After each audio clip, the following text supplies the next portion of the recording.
Bismillahirrahmanirrahim. Assalamualaikum warahmatullahi wabarakatuh.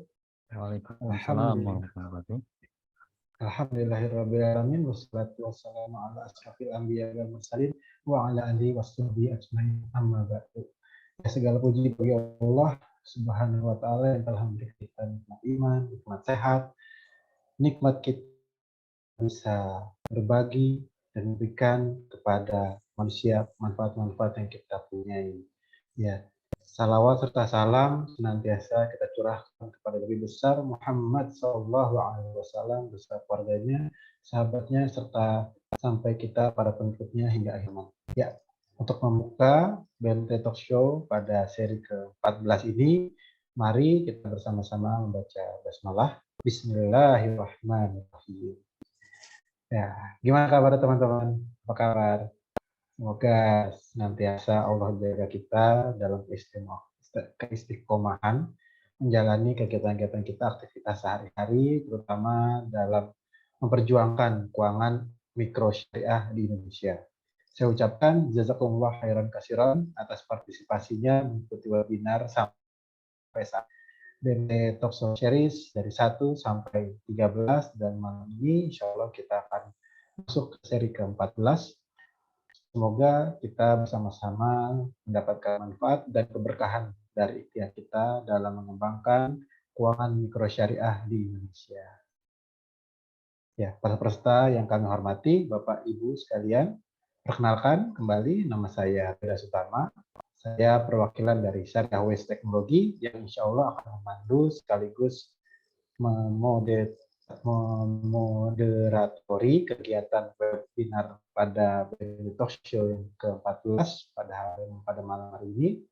Baik, sekedar info untuk BMT Talk Show series dari 1 ke 3 hingga 13 sudah kita upload di YouTube. Tapi bagi yang ingin menonton, monggo silahkan bisa hubungi admin Syariah Waste atau langsung WA di link video di bawahnya. Sebelumnya, saya sedikit menjelaskan kembali tentang apa itu BMT Talk Show Series. Ya, BMT Talk Show Series adalah sebuah rangkaian webinar yang akan membahas berbagai isu terkini di dunia keuangan mikro syariah. Event ini merupakan sebuah hasil kolaborasi kreatif dari Syariah Waste Teknologi dengan Mikro Syariah ID. Dan insya Allah BMT Talk Show webinar ini akan diselenggarakan rutin. Jadi teman-teman yang ingin subscribe, segera subscribe. Ya, webinar ini bertujuan sebagai ajang silaturahmi kita para praktisi untuk brainstorming, untuk sharing knowledge yang nantinya insya Allah mudah-mudahan memberikan input positif kepada pengembangan keuangan syariah di Indonesia. Baik para praktisi dan lembaga keuangan syariah khususnya di ranah digitalisasi.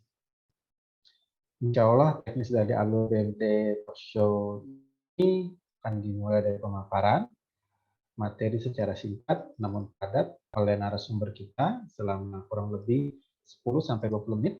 Setelahnya akan ada sesi tanya jawab yang akan dimoderasi kurang lebih sekitar 25 menit. Pertanyaannya nanti Bapak Ibu bisa tulis di kolom chat atau bisa raise hand.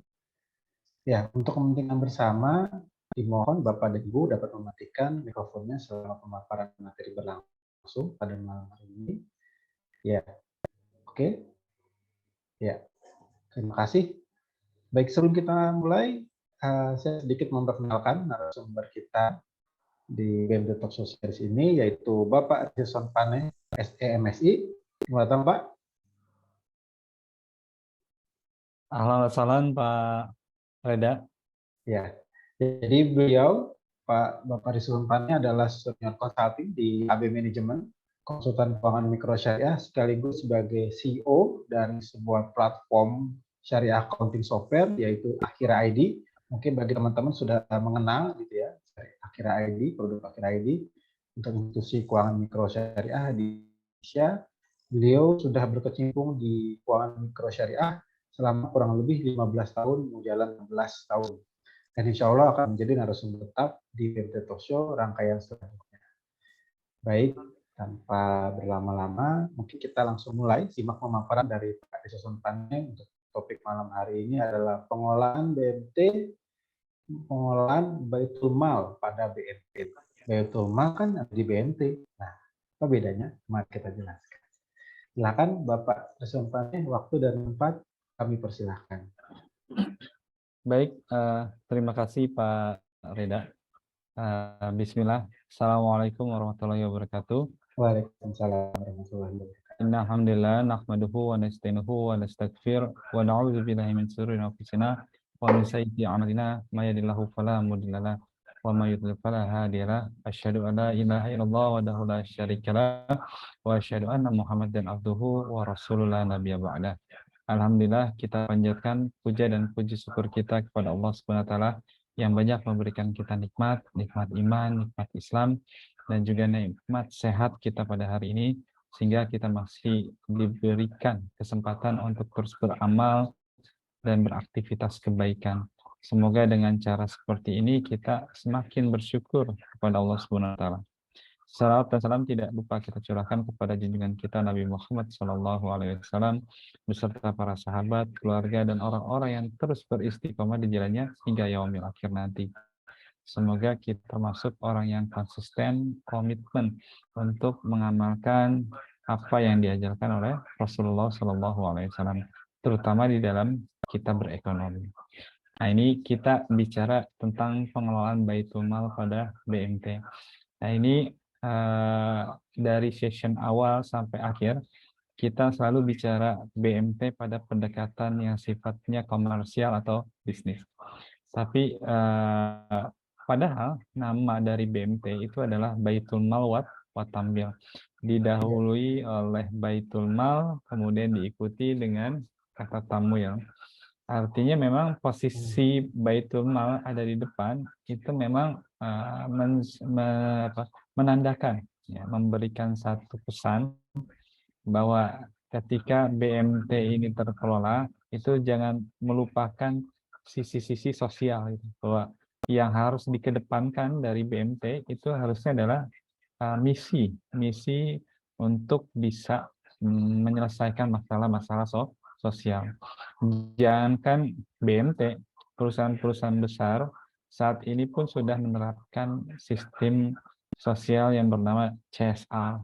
Ya, ada setiap perusahaan, bahkan untuk BUMN, ya, itu wajib untuk mencadangkan 2% dari keuntungan untuk bisa disalurkan dalam bentuk sosial.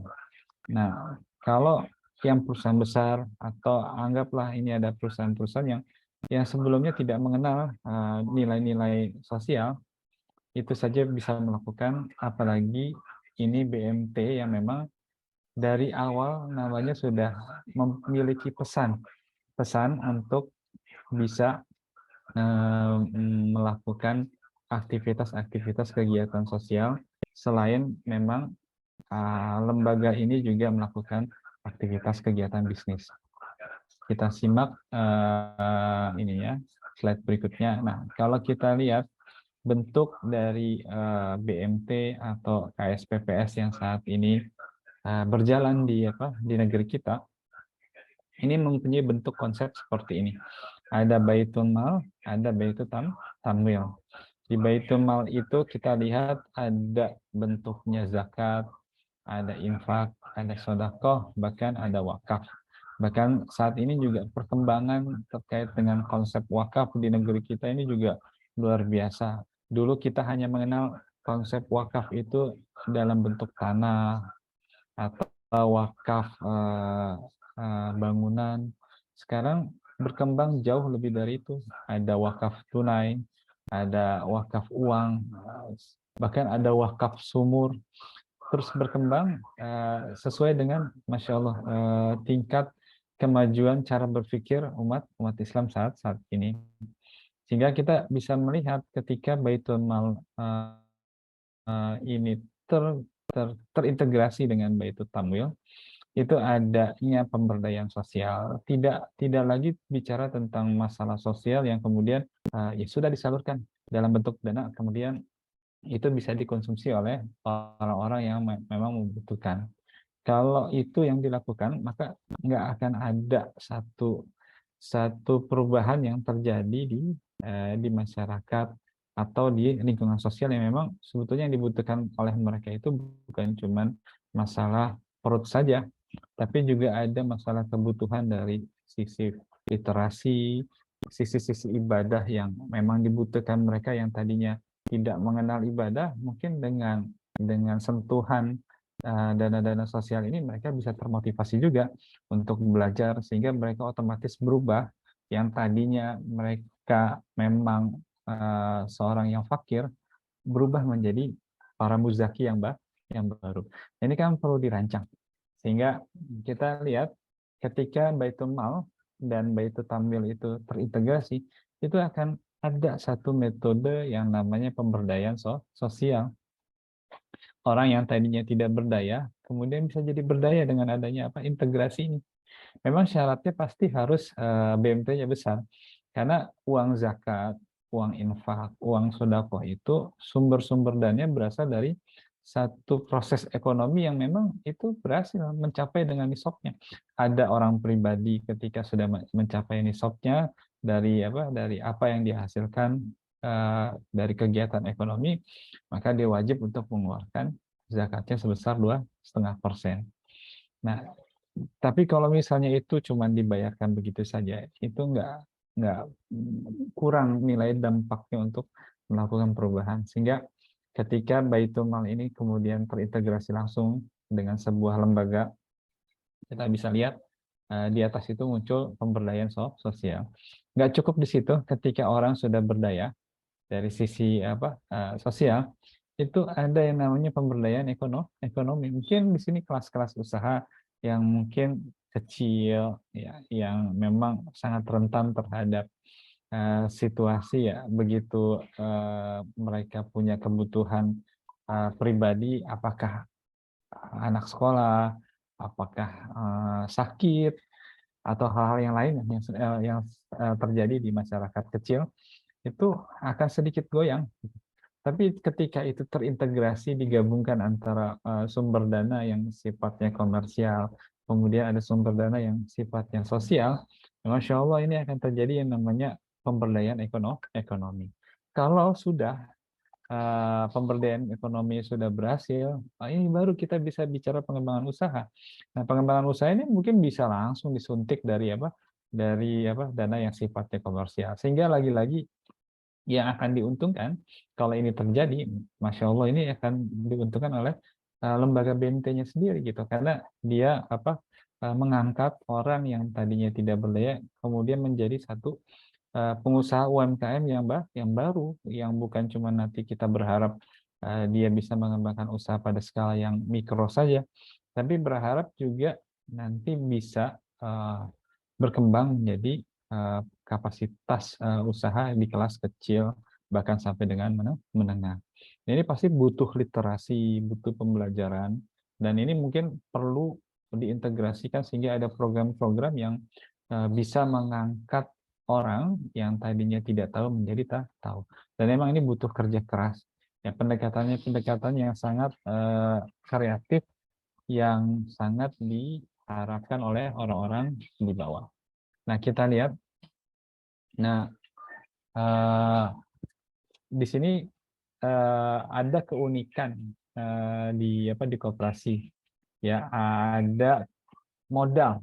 Ya, modal ini kalau kita lihat, kita selalu mengenal modal itu dari modal ekonomi, ya. Tapi ternyata kita melihat di koperasi syariah, khususnya BMT, itu sampai kita bisa melihat ada namanya spiritual capital, ya.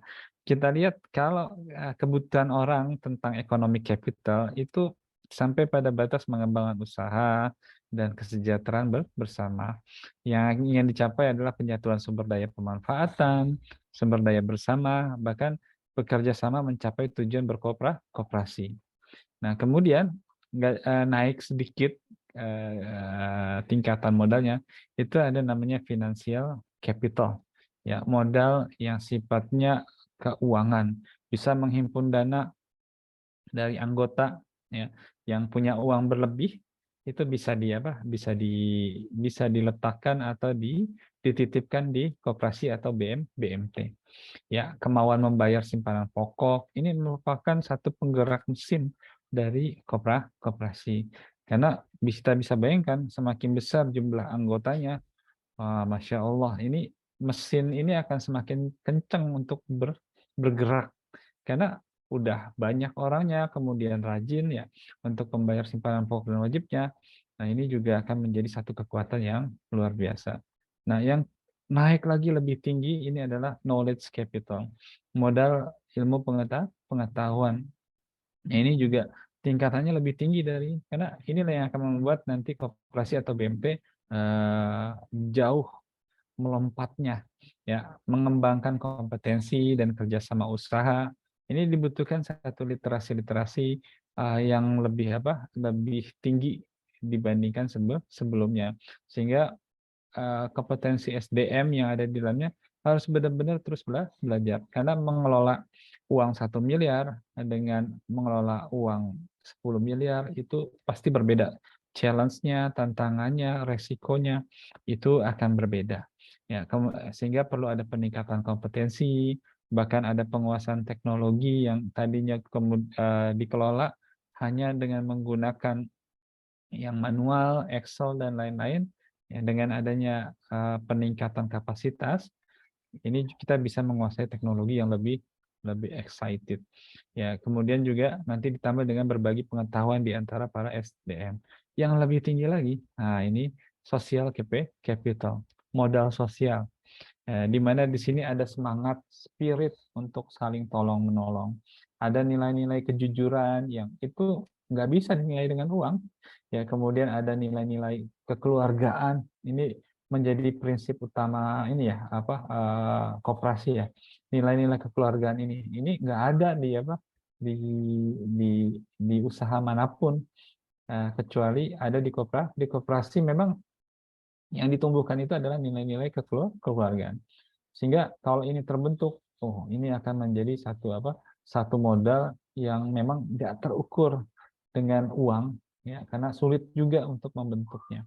Social capital. Nah, yang satu lagi, nah ini yang cuman ada di BMT atau di koperasi syariah, yaitu spiritual capital.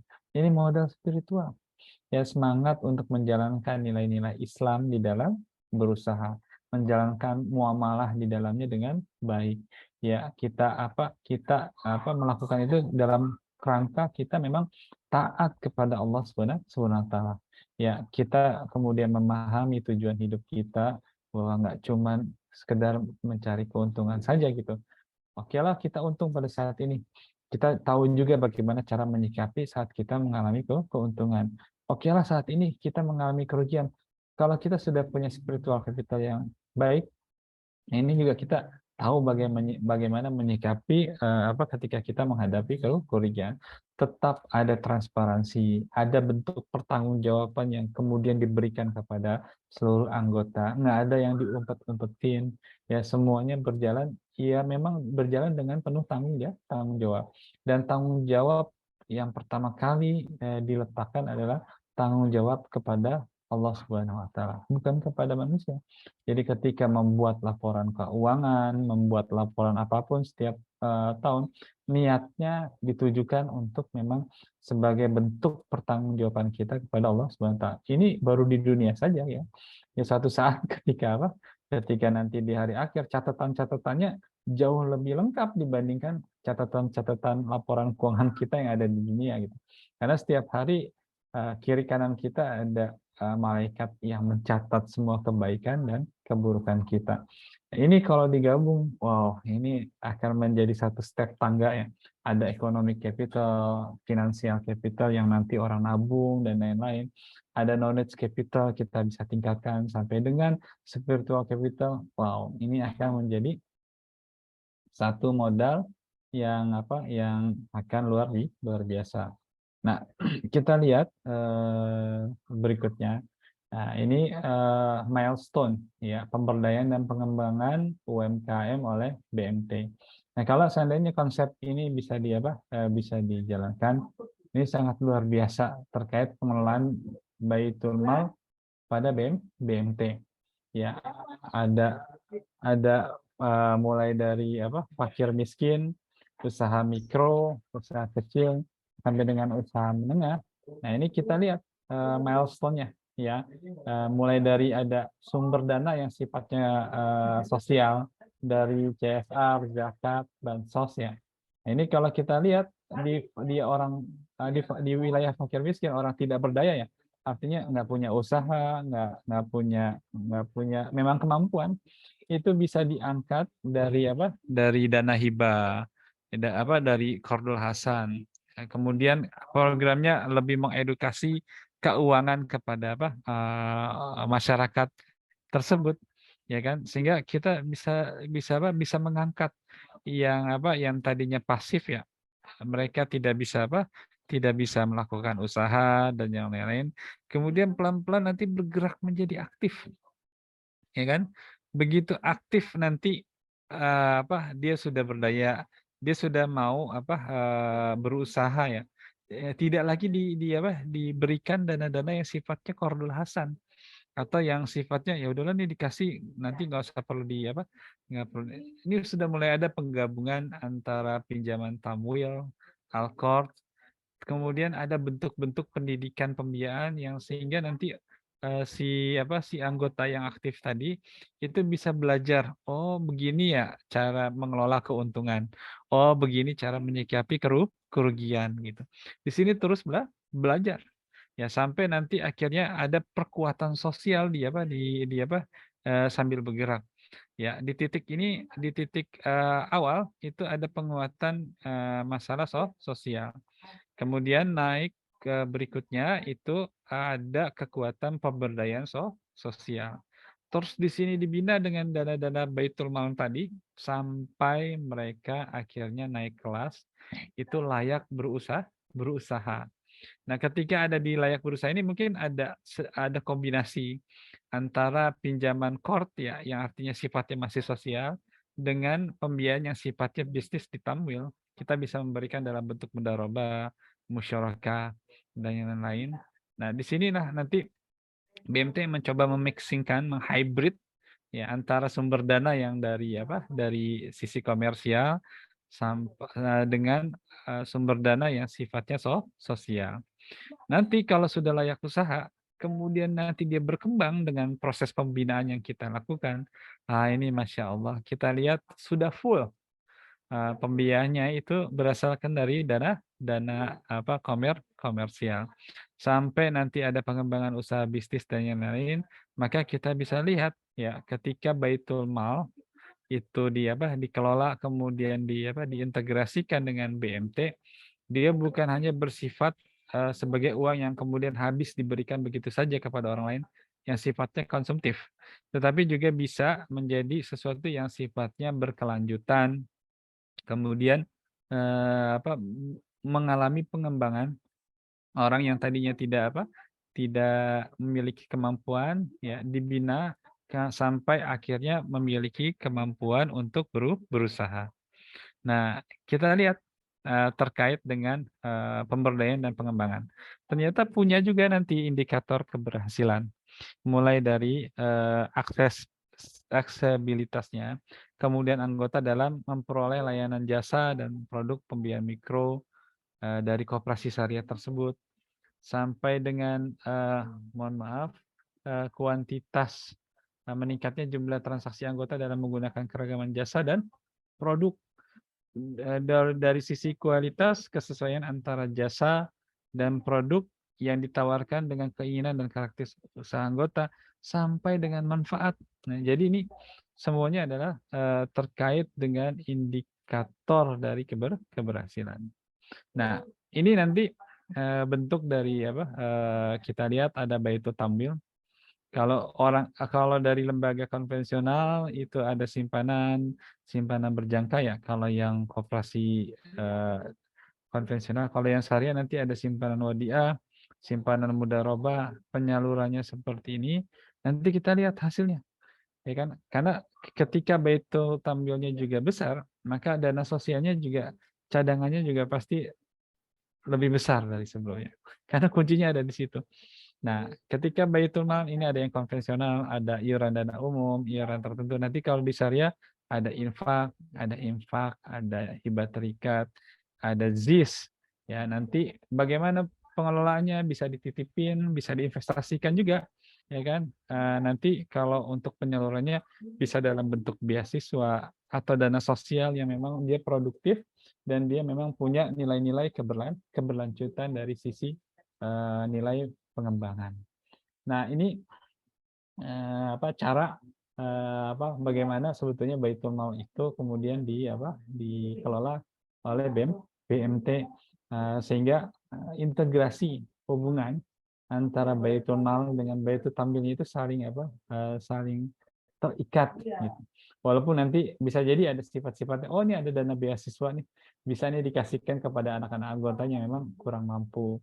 Ada dana sosial yang mungkin ada tertimpa musibah sakit atau ada yang meninggal, itu bisa dikasih. Tapi kalau ini bisa dijadikan sebuah prototipe yang kemudian ini bisa dikembangkan, pastinya harus ada struktur yang khusus ya, nggak bisa tergabung dengan Baitul Tamil, harus khusus sehingga nanti ada orang yang memang fokus untuk menjalankan Baitul Malnya menjadi satu struktur atau entitas yang memang baru. Itu saja mungkin Pak Reda yang bisa saya sampaikan. Masya Allah, luar biasa. Ini teman-teman, ini beneran kita baru dapat mindset baru nih ya. Jadi biasanya kita ngomongin ekonomi bisnis gitu ya, BMT gitu ya, BPS itu harus bisa menghasilkan profit margin yang besar, tapi juga bisa digunakan atau dimanfaatkan BMT itu sebagai penghimpunan dana sosial atau bergerak pada pemberdayaan masyarakat. Masya Allah, luar biasa ini. Terima kasih Pak Desison. Sama-sama Pak Reda. Sebelum saya bertanya, mungkin saya bertanya dulu nih, Pak. Ini kan biasanya ya saya juga ya baru berpikir iya ya ada maunya di kehidupan. Saya kira mau itu harta gitu ya. Harta dan tanggil gitu. Cuma berarti betul malnya ini lebih kepada konsep sosial pemberdayaan. Ya. Nah, dan selama ini kan tidak terekspos rasanya ya. Cuma selalu mengedepankan ya unit bisnis pinjamannya gitu. Pinjaman gitu ya. Yang memfokuskan pada ya margin oriented lah. Nah, kalau ada seperti ini adakah gitu ya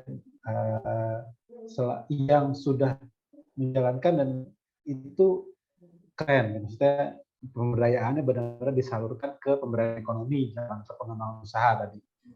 Itu berarti akadnya itu bukan akad margin ya, dikasihkan begitu saja tanpa pengembalian atau tetap ada pengembalian? Nah, baik Pak Reda. Nanti sebetulnya ketika kita bicara pemberdayaan, kita harus ngelihat dulu nih indikator pemberdayaannya ada di mana dulu. Kalau misalnya dia ada di wilayah yang memang tidak berdaya, artinya memang dia belum punya kemampuan dan lain, mungkin bisa disuntik dengan dana Qardul Hasan. Ya, kemudian dana hibah, ya sifatnya dikasih begitu aja gitu. Ya, tapi nanti ada pendidikan di situ. Qardul Hasan itu kan artinya diberikan, tapi nanti dia tetap diusahakan untuk mengembalikan. Tapi kalau misalnya dia mengalami kerugian, ya sudah, nggak ada masalah karena memang dia sifatnya Qardul Hasan. Gitu. Artinya memang ada ada dorongan, ada motivasi supaya ini ada modal, ini ada biaya hidup. Ya, jadi dibedakan ada pemberian untuk biaya hidup nih supaya dia nyaman. Nah, kemudian ini ada modal yang kemudian harus diputar, kemudian dikembalikan ke BMT atau ke Baitul Malnya. Tapi kalau misalnya dia mengalami anggaplah kegagalan dalam berusaha karena baru mulai ya it's okay, itu nggak ada masalah. Itu sifatnya nanti Qardul Hasan. Jadi sifatnya emang dananya dana habis lah. Begitu Pak Reda. Nah, cuma nanti begitu dia sudah naik kelas, sudah 2 kali, 3 kali, dan ternyata dia sudah expert nih, sudah 1 tahun, 2 tahun, sudah oke. Nah, nanti mungkin dananya bukan lagi dana Qardul Hasan, tapi mungkin nanti pinjaman qard saja ya, tidak ada hasalnya gitu. Hmm. Qard saja. Oh, oke. Nah, yang memang itu memang betul pinjaman yang nanti Iya. pinjamnya 1 juta ya dibalikin 1 juta tanpa ada margin, tanpa ada apapun. Dan sumber Wah. dananya bukan sumber dana komersial dari Iya, iya. sumbernya. Sumbernya memang sumber dana-dana yang sifatnya sosial, bukan yang Oke. komersial. Oke, berarti sumber dananya pun dari yang infak, sodako, atau Iya, zakatnya betul. dari hasil profit margin itu sendiri gitu ya. Iya, Nah, dari jadi BMT sendiri. oke. Ini ada pertanyaan nih Pak. Nah, ini memang jadinya balik ke sini nih. Bagaimana perspektif masyarakat umum terhadap fitur Baitul Mal ini? Nah, ini kan makanya tadi ini baru nih kok teman-teman nggak tahu bisa pakai nggak sih fitur ini dan bagaimanakah tujuan penyalurannya? Itu tadi kan penyaluran tadi udah dijelaskan. Nah, ini Nah, dari masyarakat sendiri tuh mikir nggak sih kalau oh gue bisa loh minjem ke BNT tanpa bunga gitu, tapi dengan syarat-syarat tertentu gitu. ini Gimana kalau Pak? bicara perspektif masyarakat, Pak, ini mungkin jangan perspektif masyarakat yang luas ya. Mungkin Hmm. anggota BMT-nya saja dulu ya. Bagaimana Oke. bagaimana perspektif anggota BMT-nya sendiri ini? Ini bahkan Hmm. kebanyakan Hmm. anggota-anggota BMT yang ada itu tujuan mereka bergabung di anggota itu justru memanfaatkan pembiayaan gitu. Mereka Oke. nggak tahu yang adanya Baitul Mal atau apa tuh nggak Hmm. ngerti. Ya, Hmm. jadi mereka bergabung memang tujuannya memang memanfaatkan dari pembiayaan. Kalaupun nanti tiba-tiba ada Oke. beasiswa, jadi kayak nggak ngeh aja gitu, kayak semacam ada Oh, gitu. hadiah dari Iya dari kan? lembaga gitu. Iya. Padahal sebetulnya di situ ada memang pengelolaan, bahkan ada Oke. konsepnya lembaga itu dan memang ada gitu. Tapi memang tidak banyak diketahui oleh si anggota BMT itu sendiri. Ya kecuali Hmm. memang anggota-anggota pendirinya ya. Nah, kalau Iya, iya, tujuan iya. penyalurannya mungkin masih lebih banyak yang sifatnya konsumtif habis ya. Iya. Kalau yang Oke. sifatnya kepada pemberdayaan masih jarang lah ya. Karena juga Iya. belum belum ada mungkin yang memang concern ke sana atau mungkin bisa jadi belum ada yang memang mencoba mengintegrasikan antara Iya, iya. Baitul Malnya dengan BMT-nya. Jadi Iya. sifat program-programnya lebih kepada beasiswa, lebih kadang-kadang Oke. penghapusan hutang mungkin bisa jadi ya. Ada orang Oh, berhutang kepada gerimin gitu ya? ya Masuk asnaf Gorimin, gerimin ya? kepada rentenir dan yang lain. Oh ya udahlah kita bantu daripada nanti semakin lama terhimpit dengan rentenir ya. Oh, Ya akhirnya dikasih dibantu dengan sumber keren, seperti keren. itu. Nah, tapi kalau yang sifatnya kepemberdayaan mudah-mudahan ini bisa jadi satu model yang memang Iya, bisa dipakai oleh setiap BMT yang ada di Indonesia. iya, iya. Oh, Masya Allah. Ini dia nih. Sebenarnya saya juga kan berkecimpung dengan las-las gitu ya, Pak ya. Lembaga Iya, amil zakat gitu ya. Itu kan juga kan ada kayak gitunya tuh. Nah, tapi kalau di las kan umum gitu ya. Dan iya, kalau di BMT kan membuat anggota sebaiknya. Dan kayaknya perlu ada kolaborasi kayaknya harusnya. Core-nya di nah, BMT gitu ya, tapi dana las gitu ya dikelola. Tadi kan iya, ada sumber dana ya. Nah, jadi teman-teman betul. di BMT bisa tuh, maksudnya secara core bisnisnya ada gitu untuk pengembangan usaha di BMT, tapi kalau dananya kurang, mungkin teman-teman bisanya CSR atau tadi dana-dana las gitu ya, lembaga amil zakat, bisa tuh manfaatin buat penyaluran yang sifatnya koordinasan atau core-nya gitu ya, Pak ya. Iya, betul. Nah, Oke. Nah, kalau sebetulnya Pak Reda, ini mungkin yang menarik, kalau dari amanah Undang-Undang Koperasinya, setiap ya, KSPPS atau BMT ya. ya di sini, itu memang harus menjalankan ini baitul malnya, zakat infak Oke. sedekahnya gitu. Jadi amanah undang-undangnya seperti itu gitu. Maksudnya Jadi jadi ambil zakat gitu, Pak? Maaf nih. ya, betul-betul jadi amil zakatnya harus ada dan Oke. itu jadi penilaian oleh bagian penilaian di Kementerian Koperasi. Nanti Oh, dicek ini menarik nih. KSPPS-nya atau BMT-nya udah ada nggak nih ngejalanin, udah ada satuan ini nggak petugasnya, satuan Oh, petugas yang memang ditunjuk untuk melaksanakan eh, pengelolaan atau wah, operasional dari Baitul Malnya itu pasti menarik. dicek gitu. Wah, boleh. Ini saya baru lagi nih pengetahuan ini, Pak. Ternyata BMT bisa jadi amil zakat dalam tanda kutip ya, secara legal. Iya, Ya. betul, Tapi mungkin khususnya untuk ke anggota gitu ya. Cuman betul. bisa lebih luaskan lagi dong. Oh, Iya, saya nih petugas BMT, saya boleh narik zakat dari teman-teman gitu ya. Oh, karena sekarang kayak cerita sedikit, ya las agak susah, Pak.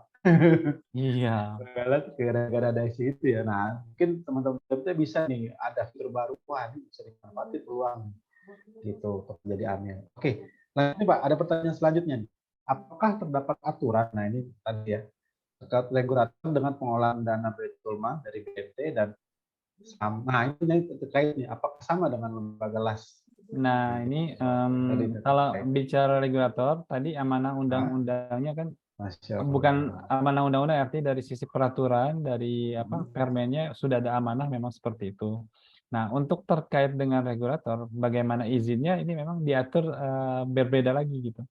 Nah, nanti tinggal posisi si BNT, apakah nanti ingin menjadi unit penyalur zakat atau sebagai unit penghimpun zakat. Pengumpul. Nah, ini Oke. nanti beda nih izinnya. Nah, nanti izinnya pasti akan merujuk kepada Basnas atau kepada Basnas ya, yang nanti akan mengeluarkan dia akan apa ya, Oh, nempel lah istilahnya ya, ke ya, ini. Nah, ya. ini nanti izin-izin ini nanti keluar dari apa, dari lembaga yang berbeda. Ya, Oh, tapi secara amanah peraturan dan yang lain memang justru dibolehkan ya, di apa, diperiksa nanti, ini diwajibkan. udah menjalankan atau belum gitu, udah diurus belum Oh, izinnya, udah diurus ini belum gitu. Jadi memang oke. memang akhirnya itu memang harus tetap dilaksanakan. Ya, tapi memang Eh, terkait izin dan yang lain memang nggak mudah juga, tapi bisa ya. ya, artinya bisa di apa, Mhm. bisa dilaksanakan. Begitu, Pak. Eh, siap. Nah, itu kan tadi pertanyaannya sama tuh dengan temen ini. Jadi ya mau gimana ya, BMT kan fokusnya memang di komersil gitu ya. Secara umum kita mikirnya ya kita harus ada margin gitu. Jangan, tapi ternyata marginnya itu harus ada zakatnya lagi teman-teman. Nah, zakat ini dalam bentuk bisa tadi banyak produknya, bisa kordun hasan atau kordun aja gitu ya, atau mungkin langsung dana hibah gitu ya, atau untuk jadi dia BMT sebagai penyalur lah bisa dibilang ya. Hmm. Apa fungsi penyalurannya bisa gitu. Tapi kalau penghimpunan mungkin nanti ada izin lagi gitu ya dari Basnas mungkin dari SR. Tapi fungsi atau amanah dari undang-undang sendiri mewajibkan BMT menjalankan fungsi penyaluran zakat atau penghimpunan dari anggota-anggotanya. Gitu Pak ya? Iya, betul. Oh, Pak Reda, mohon maaf tadi. ya. Jadi yang terkait dengan izin bukan cuma penghimpunan, termasuk Hmm. penyalurannya pun Penyaluran juga. ya tetap harus nanti ada Oke. izin dari pengelolaan dana apa, dana-dana zakatnya. Biasanya nanti Oh. biar apa, biar dari sisi legalitasnya cukup baik, nanti Hmm. harus menempel apakah nanti ke Basnas atau ke Hmm. Lasnas, lembaga-lembaga zakat yang Oh memang ya, nasional ya. sudah nasional. Iya, iya, Seperti iya, iya. contohnya ada rumah zakat atau nanti langsung ke Bapak. ke Basnas atau Iya, dompet iya, iya. Duafa. Seperti Iya, itu iya. Pak Reda Isam. Siap, siap. Oke. Wah, jadi membuka pandangan baru nih. Jadi Masya teman-teman Allah. jangan sekedar cari margin cuan gitu doang nih ya, tapi harus juga menjalankan fungsi sebagai Baitul Mal, penyaluran atau penghimpunan dana-dana ZIS-nya. Oke. Ada pertanyaan lagi sebelum saya bertanya kembali, teman-teman?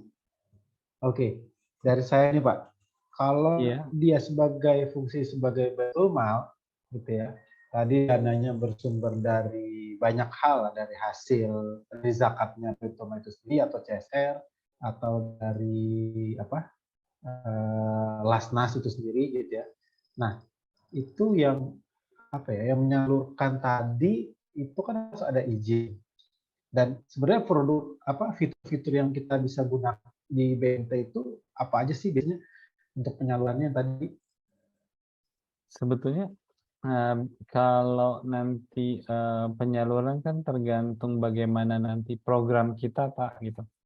Ya, Oke. apakah misalnya udah dapat izin nih penyaluran, kemudian kita ada program ya, kita nggak nyebut produk ya kalau di zakat Oke. itu kan program ya. Oke. Iya, Apakah iya. ada program beasiswa, apakah nanti Mhm. program nanti yang lebih Program keren tadi lebih sosial, kepada pemberdayaan tadi, pemberdayaan. wah Iya. itu luar biasa Pak itu. Kan semakin besar Mhm. dana yang dikelola ya artinya untuk disalurkan, Mhm. itu pasti nilai programnya ya nggak sederhana gitu. Untuk program Mhm. pemberdayaan pasti membutuhkan dana-dana ya program yang cukup besar gitu. Dan itu kan berkesinambungan ya, Pak, ya, Iya, berkontinuitas karena gitu ya dia nantinya. nggak cuman sekali, ya udah nih dikasih buat, dana ini enggak, karena nanti selain nanti ada yang berkeberlanjutannya, ada proses pendidikannya, ada proses yang lainnya. Karena kita berharap suatu Mhm. saat nanti dia nggak cuman jadi, yang tidak berdaya saja, nanti dari berdaya bahkan nanti sampai mereka menjadi para muzaki. Nah ini yang luar Cocok nih. biasa ininya gitu. Nah Makanya kalau sebenarnya udah jadi muzaki Pak Reda, ya itu nanti Hah? yang diuntungkan BMT juga. Nanti kan ketika, Iya, dia butuh modal, ya nanti, pengelolaan ya, BMT yang akan BMT menyalurkan, ya. Oke. begitu. Nah, Masya Allah. Jadi BMT sekaligus las nih kayaknya nih. Nah, Nanti ke depannya. Atau cuman las punya BMT atau BMT punya las. Wah, itu keren masyaallah. tuh. Pak Bisa Reda tuh. mungkin tambahan Pak Reda, Hmm? mungkin yang harus digarisbawahi ya, Ya. dari, pengelolaan Baitul Mal ini memang harus ada orang khusus memang Hah? yang ditunjuk gitu. Oke. Nah, kebanyakan Oke. BMT kan kadang-kadang, oh ada nih, ya orangnya ngerangkep gitu, padahal untuk pekerjaan untuk Oke. Baitul Mal ini supaya lebih profesional, lebih Hmm. terarah, lebih fokus, mungkin harus ada orang khusus, satu atau 2 orang yang Hmm. ditunjuk di awal. Memang gitu. Hmm. Hmm. Gitu, sampai nanti kita berharap Oke. bahwa Baitul Mal ini mungkin nanti punya bentuk nama yang baru, entah misalnya BMT-nya Ya, namanya BMTA, ya jadi. nanti kalau yang Baitul Malnya namanya Baitul Mal A gitu. Jadi memang terpisah gitu buat, pengelolaan dan Oh. orang walaupun nanti adanya di bawahnya BMT. Iya. Tapi memang harus ada orang khusus supaya Iya. memang, lebih fokus kemudian terarah. Oh, Begitu Pak oke. Reda, insyaallah. Masya Allah. Berarti kalau teman-teman udah punya BMT, jangan lupakan fungsi sebagai baitul malnya ya.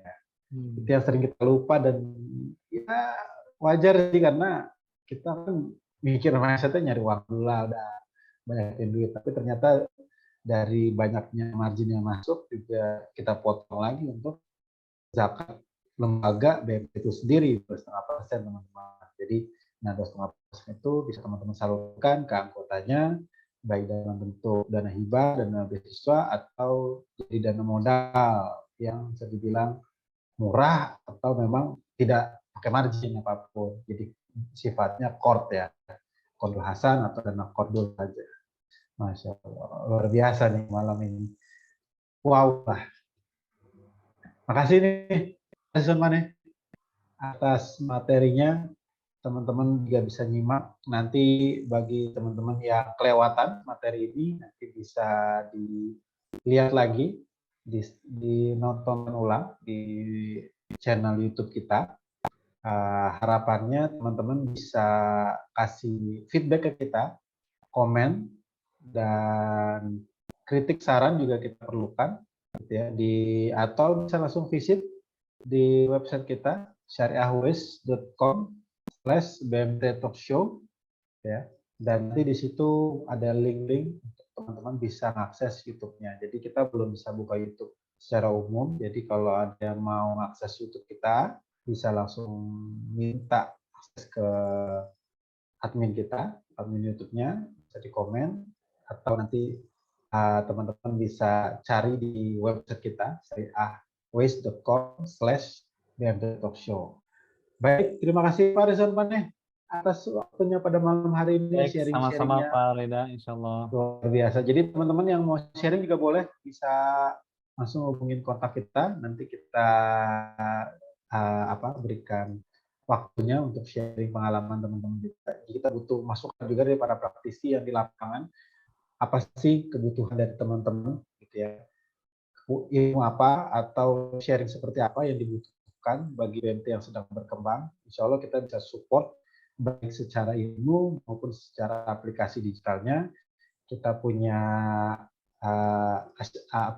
accounting software, Akhir ID, atau juga nanti insya Allah dalam waktu dekat juga ada syariah teknologi, Syariahways, itu ada Syariah Station sebagai parameter untuk assessment center kredit atau kredit juga kredit ya, pembiayaan. Saya sebagai orang konsen, masya Allah, baru hijrah nih, maaf ya teman-teman, baru berapa tahun ini. Ya, pokoknya kita semoga istiqomah lah. Kita di jalan yang benar nih, insya Allah gitu ya, Syariahways. Insya Allah bisa menghadiri teman-teman untuk mengembangkan BMT di daerah teman-teman.